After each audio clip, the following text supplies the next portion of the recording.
Ova godina po mnogo čemu je bila jubilarna za naš kraj. Glavni jubileji zasigurno su oni o kojima se i puno pisalo.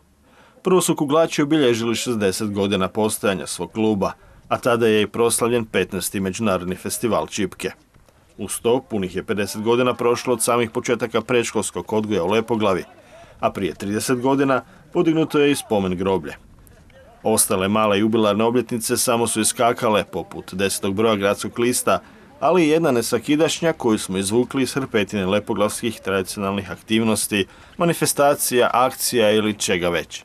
Naime, i ove godine skupina mladih Lepoglavčana odigrala tradicionalni nogomet na Badnjak, 10. po redu. Još tamo 2002. godine aktivisti nezavisne udruge mladih, razočarani što nema snijega na Badnjak, odlučili su prkositi vremeno i zaigrati nogomet na otvorenom usred hladnog prosinca. Prkos, nažalost, nije donio snijeg, niti je nagnao gospodara vremena da ih potjera kućama niskom temperaturom, ali je rezultirao stvaranjem zabavne tradicije koja ove godine doživjela svoje jubilarno 10. izdanje.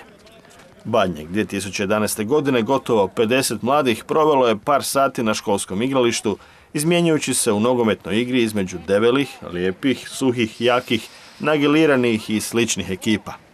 Obilje smijeha, veselja, kuhanog vina i vrlih brauroznih nogometnih pokreta, kakvi se ne mogu vidjeti ni na PlayStationu, označilo je radost Božića i barem na tren zamijenilo toliko željeni snijeg.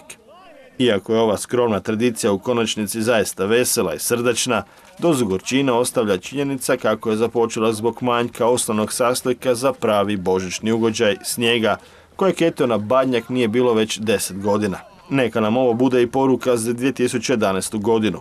Brinimo se za okoliš i smanjimo zagađenje naše planete, jer snijega nema i zbog ljudskog odnosa prema okolišu.